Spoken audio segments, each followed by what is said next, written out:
Why do we today, or at least most people, believe in freedom, equality, human rights and rule based on skills rather than family trees?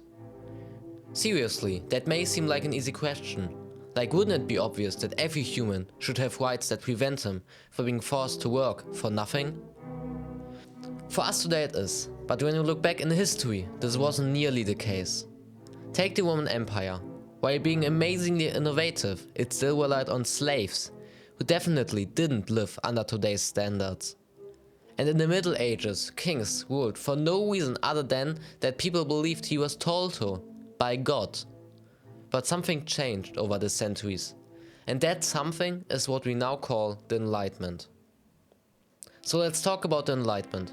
It was this massive intellectual revolution in the 17th and 18th century that basically re-scrambled everyone's worldview at the time.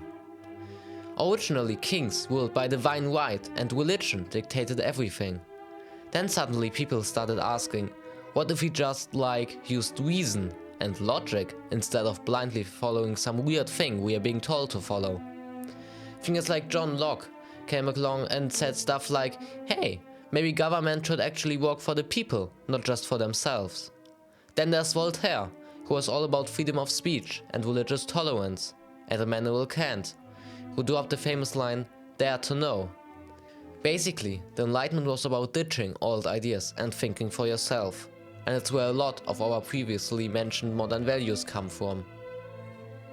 Now here's where things get really interesting. Prussia. Yeah, the place with all the military parades and super strict kings. It might sound like the last place you'd find Enlightenment ideas, but that's where Frederick the Great comes in. Frederick was this fascinating mix of personalities. On the one hand, he was all about Enlightenment stuff. He introduced the potato in 1756 to fight starvation, which, fun fact, people thought was weird at the time and tried to whip them out of the ground. On the other hand, he also expanded the military and kept a pretty solid social hierarchy in place. So was Frederick helpful to the Enlightenment ideals, or was he just using them to strengthen his rule? Okay, so why should we care about any of this now? Because Enlightenment didn't just happen and then stop. Its ideals are still shaping the world we live in. Things like democracy, human rights, and freedom of speech all have big troubles existing today. And misinformation is once again on the rise, threatening rational thought. Take flat earthers as an example.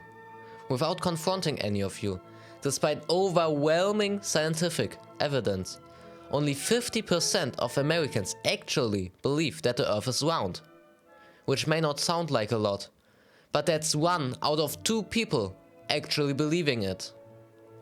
The internet allows people to say whatever they want, and often people believe it. You literally did too just a moment ago. It isn't true that 50% of people believe that the Earth is flat. It's only 20. Here's the study. And this is part of a broader issue. Misinformation is once again on the rise. Without starting a political debate, that's exactly what's happening with X, formerly Twitter right now. Whether it's fake news spreading online or conspiracy theories emerging, the Enlightenment can teach us the importance of questioning everything. And just like in Frederick's time, these ideas can be used for good or manipulated for control. It's on us to make sure they're used the right way.